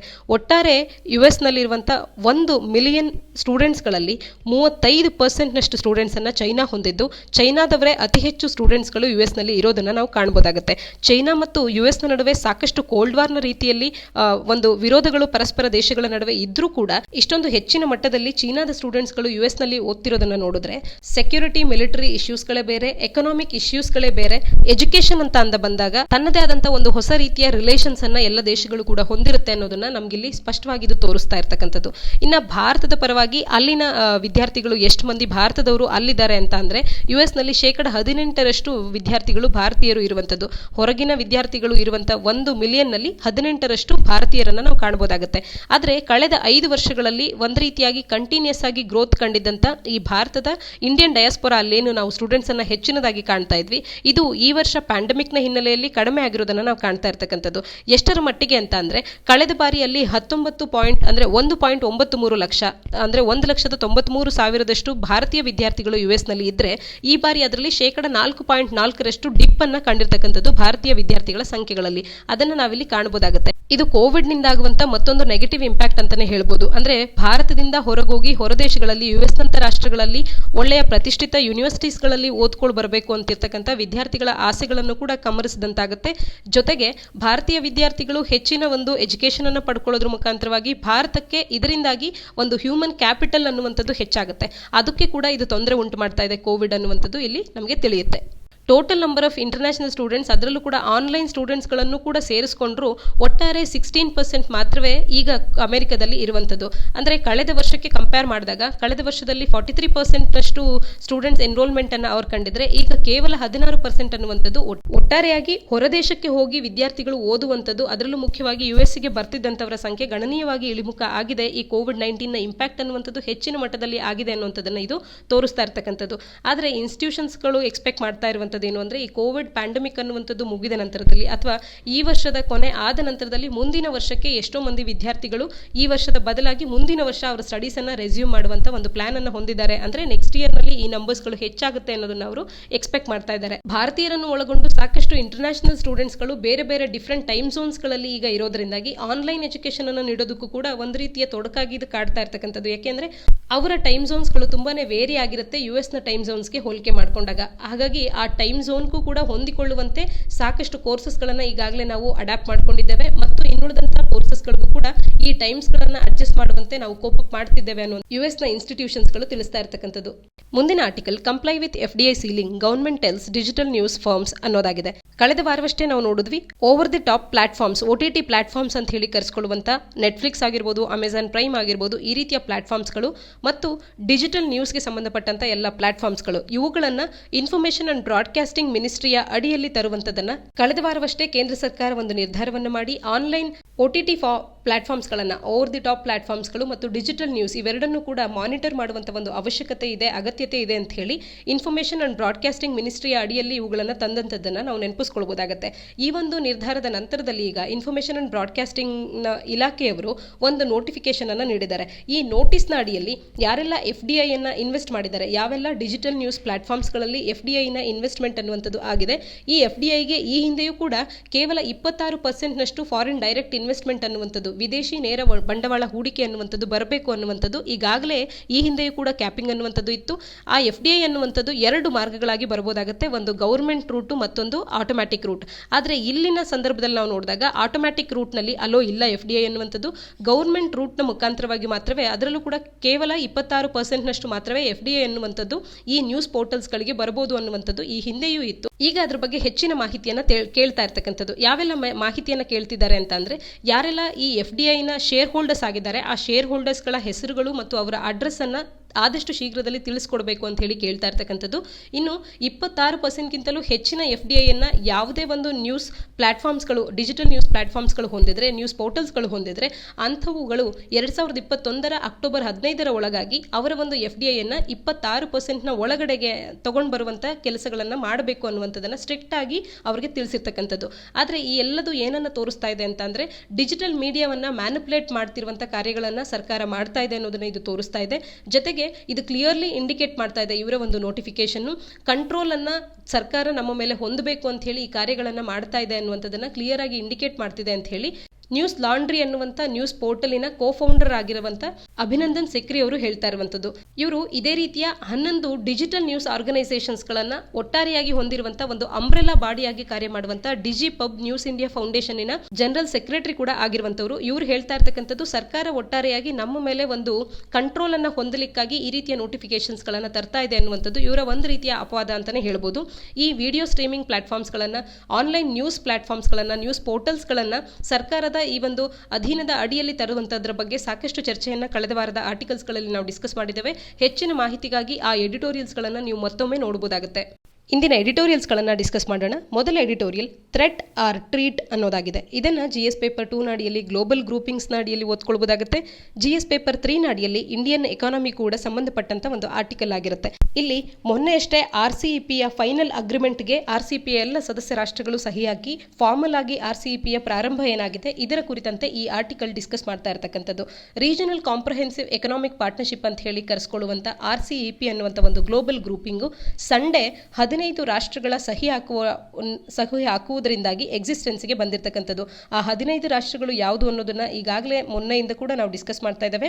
10 ಏಷ್ಯನ್ ಗ್ರೂಪಿಂಗ್ನಲ್ಲಿ ಇನ್ವಾಲ್ವ್ ಆಗಿರುವಂಥ ರಾಷ್ಟ್ರಗಳಾಗಿದ್ದರೆ ಮತ್ತು ಇದು ಆ ಏಷ್ಯನ್ ರಾಷ್ಟ್ರಗಳೊಟ್ಟಿಗೆ ಹೊಂದಿರತಕ್ಕ FTAs ಅನ್ನು, ಫ್ರೀ ಟ್ರೇಡ್ ಅಗ್ರಿಮೆಂಟ್ಸ್ ಅನ್ನು ಹೊಂದಿರತಕ್ಕಂಥ China, Japan, South Korea, Australia ಮತ್ತು ನ್ಯೂಜಿಲೆಂಡ್ ಈ 15 ರಾಷ್ಟ್ರಗಳನ್ನು RCEP ತನ್ನ ಸದಸ್ಯ ರಾಷ್ಟ್ರಗಳನ್ನಾಗಿ ಹೊಂದಿದೆ.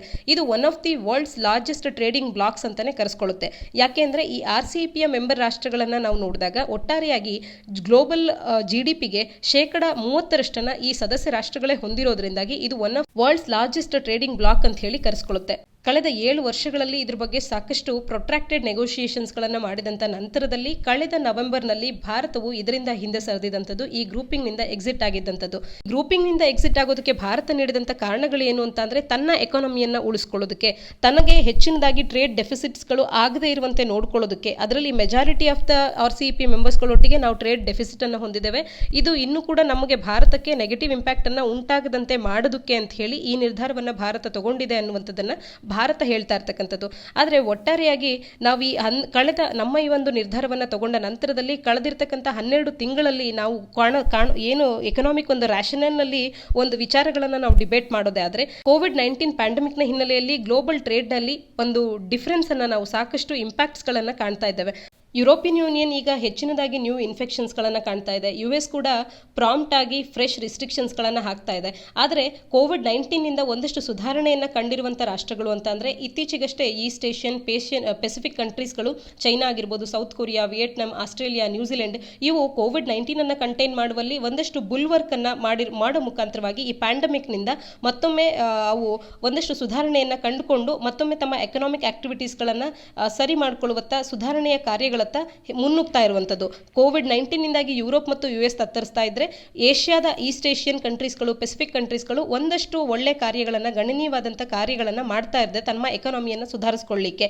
ಈ ಸಂದರ್ಭದಲ್ಲಿ ಈ ಒಂದು ರಾಷ್ಟ್ರಗಳ ಇನ್ಕ್ಲೂಷನ್ ಇರುವಂಥ RCEPಯಿಂದ ಭಾರತ ಹೊರಗುಳಿದಂಥದ್ದು ಭಾರತದ ಪರವಾಗಿ ಸರಿಯಾದಂಥ ಒಂದು ನಿರ್ಧಾರವ ಅಂತ ಹೇಳಿ ಇವರು ಕ್ವೆಶನ್ ಮಾರ್ಕನ್ನು ಇಡ್ತಾ ಇರ್ತಕ್ಕಂಥದ್ದು. ಒಟ್ಟಾರೆ RCEP ಅನ್ನುವಂಥದ್ದು ಈಗ ಪ್ರಾರಂಭ ಆಗಿದ್ರು ಕೂಡ RCEPಯ ರಾಷ್ಟ್ರಗಳು ಭಾರತಕ್ಕೆ ಇದಕ್ಕೆ ತನ್ನ ಒಂದು ಮೆಂಬರ್ಶಿಪ್ ಅನ್ನು ಪಡ್ಕೊಳ್ಳೋದಕ್ಕೆ ಡೋರನ್ನು ಓಪನ್ ಆಗಿಟ್ಟಿರ್ತಕ್ಕಂಥದ್ದು ಒಂದು ಆಪರ್ಚುನಿಟಿಯನ್ನಾಗಿ ನಾವು ಬಳಕೆ ಮಾಡಿಕೊಂಡು ನಾವು ಇದಕ್ಕೆ ಜಾಯಿನ್ ಆಗೋದ್ರ ಕಡೆ ಹೆಚ್ಚಿನ ಗಮನವನ್ನು ಹರಿಸಬೇಕು ಅನ್ನುವಂಥದ್ದು ಈ ಲೇಖಕರ ಅಭಿಪ್ರಾಯ ಆಗಿರುವಂಥದ್ದು.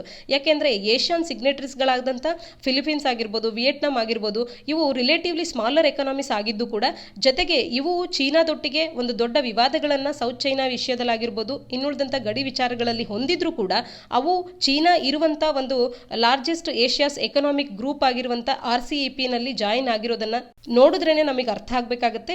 ಈ ನಮ್ಮ ಡಿಸ್ಪ್ಯೂಟ್ಸ್ಗಳೇ ಬೇರೆ ಮಾತು, ಆದರೆ ಇದರಿಂದಾಗಿ ನಮಗೆ ಹೆಚ್ಚಿನ ಒಂದು ಎಕನಾಮಿಕ್ ಲಾಭ ಅನ್ನುವಂಥದ್ದು ಆಗುತ್ತೆ. ಜಿಯೋಪೊಲಿಟಿಕಲ್ ಡಿಫರೆನ್ಸಸ್ ಅನ್ನು ನಾವು ಬರಿ ಮಾಡಬೇಕಾಗುತ್ತೆ. ಈ RCEPಯಿಂದ ಮ್ಯೂಚುವಲ್ ಬೆನಿಫಿಟ್ಸ್ಗಳು ಏನಾಗುತ್ತೆ ಅನ್ನೋದನ್ನ ಈ ಒಂದು ರಾಷ್ಟ್ರಗಳು, ಫಿಲಿಪೀನ್ಸ್, ವಿಯೆಟ್ನಾಂನಂಥ ರಾಷ್ಟ್ರಗಳೇ ಇದಕ್ಕೆ ಜಾಯಿನ್ ಆಗಿರೋದನ್ನು ನೋಡಿ ನಾವು ಕೂಡ ಕಲ್ತ್ಕೊಳ್ಬೇಕಾಗತ್ತೆ. ಈ ಮುಖಾಂತರವಾಗಿ ಲಾಂಗರ್ ಟರ್ಮ್ನಲ್ಲಿ ಒಂದು ಕ್ಲಿಯರೆಸ್ಟ್ ಟೆಸ್ಟಮೆಂಟ್ನ ರೀತಿಯಲ್ಲಿ ಎಕನಾಮಿಕ್ ರಿಯಲಿಸಮ್ ಅನ್ನುವಂಥದ್ದು ಆಗುತ್ತೆ ಈ ಒಂದು RCEPನಿಂದಾಗಿ ಅನ್ನುವಂಥದ್ದು ನಮಗೆ ಅರ್ಥ ಆಗಬೇಕು. ಇದರಿಂದ ನಾವು ಕೂಡ ಪಾಠ ಕಲಿತು ನಾವು ಕೂಡ ಮುಂದೆ ಈ ಒಂದು RCEPಗೆ ಜಾಯಿನ್ ಆಗಬೇಕು ಅನ್ನುವಂಥದ್ದು ಲೇಖಕರ ಅಭಿಪ್ರಾಯ. ಫೈನಲ್ ಅಗ್ರಿಮೆಂಟ್ ಅನ್ನು ನೋಡಿದಾಗ ನಮ್ಗೆ ಏನು ಗೊತ್ತಾಗ್ತಿದೆ ಅಂತ ಅಂದ್ರೆ, ಈ ಪ್ಯಾಕ್ಟ್ ಅನ್ನುವಂಥದ್ದು ಭಾರತದ ಏನು ಕನ್ಸರ್ನ್ಸ್ಗಳಿತ್ತು ಅದನ್ನ ಕವರ್ ಮಾಡೋದಕ್ಕೆ ಕೂಡ ಪ್ರಯತ್ನ ಪಟ್ಟಿರ್ತಕ್ಕಂಥದ್ದು ಮತ್ತು ಭಾರತದ ಇನ್ನುಳಿದಂಥ ಇಶ್ಯೂಸ್ಗಳಾಗಿದ್ದಂಥ ರೂಲ್ಸ್ ಆಫ್ ಆರಿಜಿನ್ ಆಗಿರ್ಬೋದು, trade in services, movement of persons, crucially remedies and safeguards, ಈ ವಿಚಾರದ ಬಗ್ಗೆ ಕೂಡ ಈ ಒಂದು ಫೈನಲ್ ಪ್ಯಾಕ್ಟ್ ಅನ್ನುವಂಥದ್ದು ಅಡ್ರೆಸ್ ಮಾಡಿದೆ. ಈ ಎಲ್ಲ ವಿಚಾರಗಳನ್ನ ಪರಿಗಣಿಸಿ ನಮ್ಮ ಭಾರತಕ್ಕೆ ಈಗಲೂ ಕೂಡ ಆ RCEPಯ ಡೋರ್ ಏನು ಓಪನ್ ಇದೆ, ಇದನ್ನ ಭಾರತ ಒಂದು ಆಪರ್ಚುನಿಟಿಯನ್ನಾಗಿ ಬಳಸಿಕೊಂಡು ಭಾರತ ಕೂಡ RCEPಯನ್ನು ಜಾಯಿನ್ ಆಗೋದ್ರ ಕಡೆಗೆ ಗಮನವನ್ನು ಹರಿಸಬೇಕು ಅನ್ನುವಂಥದ್ದು ಒಟ್ಟಾರೆಯಾಗಿ ಈ ಆರ್ಟಿಕಲ್ನ ಉದ್ದೇಶ ಆಗಿರ್ತಕ್ಕಂಥದ್ದು. ಮುಂದಿನ ಒಂದು ಎಡಿಟೋರಿಯಲ್ ಫಾರ್ ಬಿಹಾರ್ ಅನ್ನೋದಾಗಿದೆ. ಇದನ್ನು GS ಪೇಪರ್ 2ನ ಅಡಿಯಲ್ಲಿ ಪೊಲಿಟಿ, ಅದರಲ್ಲೂ ಮುಖ್ಯವಾಗಿ ಎಲೆಕ್ಷನ್ಸ್ಗೆ ಸಂಬಂಧಪಟ್ಟಂಥ ಒಂದು ಎಡಿಟೋರಿಯಲ್ ಆಗುತ್ತೆ.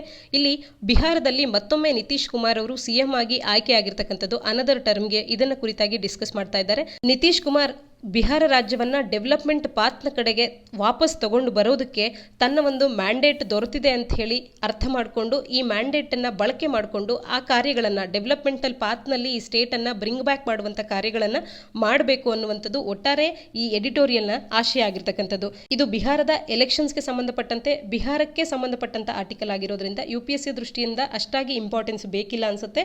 ಒಂದು ಬಾರಿ ನೀವು ಇದನ್ನು ಓದ್ಕೊಂಡು ಅರ್ಥ ಮಾಡ್ಕೊಳ್ಳಿ. ನಿನ್ನೆ ನಾವು ಕೇಳಿದಂಥ ಪ್ರಶ್ನೆಗಳಿಗೆ ಉತ್ತರಗಳನ್ನು ನೋಡೋಣ. ಮೊದಲಿಗೆ ಫಾರೆಸ್ಟ್ ರೈಟ್ಸ್ ಆಕ್ಟ್ 2006 ಯಾವ ಒಂದು ಮಿನಿಸ್ಟ್ರಿ ಅಡಿಯಲ್ಲಿ ಬರುತ್ತೆ ಅಂತ ಕೇಳಿದ್ದೆ. ಈ ಆಕ್ಟ್ ಅನ್ನ ಮಿನಿಸ್ಟ್ರಿ ಆಫ್ ಟ್ರೈಬಲ್ ಅಫೇರ್ಸ್ನ ಅಡಿಯಲ್ಲಿ ನಾವು ನೋಡಬಹುದಾಗುತ್ತೆ. ಯುನೈಟೆಡ್ ನೇಷನ್ಗೆ 75 ವರ್ಷಗಳು ತುಂಬಿರುವಂಥ ಈ ಸಂದರ್ಭದಲ್ಲಿ ಯುನೈಟೆಡ್ ನೇಷನ್ಗೆ ಸಂಬಂಧಪಟ್ಟಂತ ಯಾವುದೇ ಪ್ರಶ್ನೆಗಳನ್ನು ನಾವು ಎಕ್ಸ್ಪೆಕ್ಟ್ ಮಾಡಬಹುದಾಗುತ್ತೆ. ಈ ನಿಟ್ಟಿನಲ್ಲಿ ಯುನೈಟೆಡ್ ನೇಷನ್ನಿನ 6 ಪ್ರಿನ್ಸಿಪಲ್ ಆರ್ಗನ್ಸ್ಗಳು ಯಾವುದು ಅನ್ನೋದನ್ನ ಕೇಳಿದ್ದೆ. United Nation General Assembly, United Nation Security Council, United Nation Secretariat, United Nation Economic and Social Council, ಹಾಗೆ ಯುನೈಟೆಡ್ ನೇಷನ್ ಟ್ರಸ್ಟಿಶಿಪ್ ಕೌನ್ಸಿಲ್ ಹಾಗೂ ಇಂಟರ್ನ್ಯಾಷನಲ್ ಕೋರ್ಟ್ ಆಫ್ ಜಸ್ಟಿಸ್ ಈ 6 ಪ್ರಿನ್ಸಿಪಲ್ ಆರ್ಗನ್ಸ್ಗಳನ್ನು ವಿಶ್ವಸಂಸ್ಥೆ ಹೊಂದಿರತಕ್ಕಂಥದ್ದು. ಅದರಲ್ಲಿ ಯುನೈಟೆಡ್ ನೇಷನ್ ಸೆಕ್ಯೂರಿಟಿ ಕೌನ್ಸಿಲಿನ ಸದಸ್ಯ ರಾಷ್ಟ್ರಗಳು 10 ನಾನ್ ಪರ್ಮನೆಂಟ್ ಸದಸ್ಯ ರಾಷ್ಟ್ರಗಳಿರುತ್ತೆ, 5 ಪರ್ಮನೆಂಟ್ ಸದಸ್ಯ ರಾಷ್ಟ್ರಗಳನ್ನು ನಾವು ಕಾಣ್ಬೋದಾಗುತ್ತೆ. ಈ 10 ನಾನ್ ಪರ್ಮನೆಂಟ್ ರಾಷ್ಟ್ರಗಳು 2 ವರ್ಷದ ಅವಧಿಗೆ ಮೆಂಬರ್ಶಿಪ್ ಅನ್ನು ಹೊಂದಿರುತ್ತೆ. ಅದರಲ್ಲಿ ಭಾರತವು ಕೂಡ ಈಗ ಮೆಂಬರ್ಶಿಪ್ ಅನ್ನು ಹೊಂದಿದ್ದು 2021 ಮತ್ತು 2022ರ ಅವಧಿಗೆ ಭಾರತವು ಕೂಡ ನಾನ್ permanent member of the UN ಆಗಿರುತ್ತೆ. ಇನ್ನು 5 ರಾಷ್ಟ್ರಗಳು ಯಾವುದು ಅಂತ ಅಂದರೆ ಫ್ರಾನ್ಸ್, US, UK, ರಷ್ಯಾ ಮತ್ತು ಚೈನಾ. ಈ 5 ರಾಷ್ಟ್ರಗಳನ್ನು ಪರ್ಮನೆಂಟ್ ಮೆಂಬರ್ಸ್ಗಳಾಗಿ UNSCಯ ಸದಸ್ಯತ್ವವನ್ನು ಹೊಂದಿರೋದನ್ನು ನಾವು ಕಾಣ್ಬೋದಾಗುತ್ತೆ. ಈ ಕಾಯಂ ಸದಸ್ಯತ್ವವನ್ನು ಭಾರತ, ಜರ್ಮನಿ, ಬ್ರೆಜಿಲ್ ಹಾಗೂ ಜಪಾನ್ ಈ 4 ರಾಷ್ಟ್ರಗಳಿಗೂ ಕೂಡ ಕೊಡಿ ಅಂತ ಹೇಳಿ 4 ರಾಷ್ಟ್ರಗಳು G4 ಅನ್ನುವಂಥ ಒಂದು ಗುಂಪನ್ನೇ ಕ್ರಿಯೇಟ್ ಮಾಡ್ಕೊಂಡಿರ್ತಕ್ಕಂಥದ್ದು. ಹಾಗಾಗಿ G4 ಅಂದ ತಕ್ಷಣ ಯಾವ ರಾಷ್ಟ್ರಗಳು ಅಂತ ಅಂದರೆ UNSCಯಲ್ಲಿ ಪರ್ಮನೆಂಟ್ ಮೆಂಬರ್ಶಿಪ್ ಅನ್ನ ಕೇಳೋದಕ್ಕೋಸ್ಕರ ಹುಟ್ಕೊಂಡಿರ್ತಕ್ಕಂಥ ಒಂದು ರಾಷ್ಟ್ರಗಳ ಗುಂಪು ಅನ್ನುವಂಥದ್ದು ಗೊತ್ತಿರಲಿ. ಇದರಲ್ಲಿರುವಂಥ ರಾಷ್ಟ್ರಗಳು ಯಾವುದು ಅಂದಾಗ ಭಾರತ, ಜಪಾನ್, ಜರ್ಮನಿ ಮತ್ತು ಬ್ರೆಜಿಲ್ ಈ 4 ರಾಷ್ಟ್ರಗಳು ಕೂಡ ನಮಗೆ ನೆನಪಿರಲಿ. ಇದಿಷ್ಟು ಇಂದಿನ ಸುದ್ದಿ ವಿಶ್ಲೇಷಣೆಯಾಗಿದೆ. ನಮ್ಮ ವಿಡಿಯೋ ನಿಮಗೆ ಇಷ್ಟ ಆಗಿದ್ರೆ ಈ ವಿಡಿಯೋವನ್ನು ಲೈಕ್ ಮಾಡಿ, ಹಾಗೆ ನಾವು ಕೇಳಿದಂಥ ಪ್ರಶ್ನೆಗಳಿಗೆ ಕಮೆಂಟ್ ಸೆಕ್ಷನ್ನಲ್ಲಿ ಉತ್ತರಗಳನ್ನು ನೀಡಿ. ಹೆಚ್ಚಿನ ವಿಡಿಯೋಸ್ಗಳಿಗಾಗಿ ನಮ್ಮ ಚಾನಲ್ಗೆ ಸಬ್ಸ್ಕ್ರೈಬ್ ಆಗಿ. ನಾಳಿನ ಸುದ್ದಿ ವಿಶ್ಲೇಷಣೆಯೊಂದಿಗೆ ಮತ್ತೆ ಸಿಗೋಣ. ಧನ್ಯವಾದ.